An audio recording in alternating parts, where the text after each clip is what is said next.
এখানে 2x² minus 2x plus 1 যেটা যা আছে তাই লিখলাম। এটা আমরা কি করব, বাদ দেব। তাহলে x প্লাস কত হয় 1। এখন আমরা যে কাজটা করব, যে উভয় পক্ষে বর্গ করে আমরা কথাটা লিখব, বর্গ করে। আচ্ছা, বর্গ করে আমরা কথাটা লিখলাম। লেখার পরে এখন দেখো এই সংখ্যাটা লিখবো 2x² মাইনাস 2x প্লাস 1। এখন এটার উপরে আমরা বর্গ বর্গ হচ্ছে করব, তাহলে আমাদের x প্লাস কত হয় 1, তার উপরে কি দিব স্কোয়ার। এখন দেখেন এটা আর এটা বাদ যায় কি না?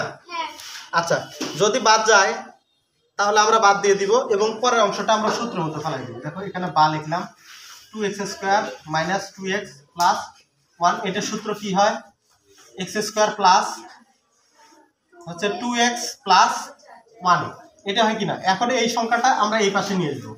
এখানে যদি এই পাশে নিয়ে আসি তাহলে 2x² মাইনাস 2x প্লাস 1, এই সংখ্যাটা যখন এই পাশে নিয়ে আসবো minus x² minus 2x minus 1 সমান সমান কি হয় 0। এখন দেখো আর যেটা যেটা বাদ যায় সেটা বাদ দিব, আর যদি বাদ না যায় তাহলে আমরা সেটা যোগ বিয়োগ করে নিব। কি বুঝতে পারছেন কথাটা? তাহলে দেখেন এই চিহ্নটার সাথে এই চিহ্নটা বাদ যায় না, তাহলে কি থাকে x² থাকে।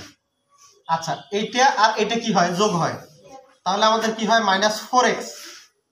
তারপরটা কি আছে, এই 1 কিন্তু বাদ যায়, সমান সমান আমরা কি পাই 0।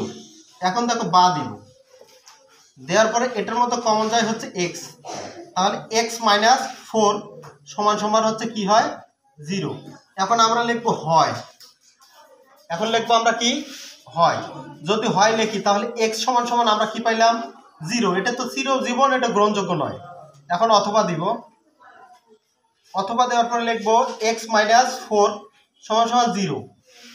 তাহলে যদি বাদ দিই তাহলে আমাদের কি হয় x সমান সমান 4।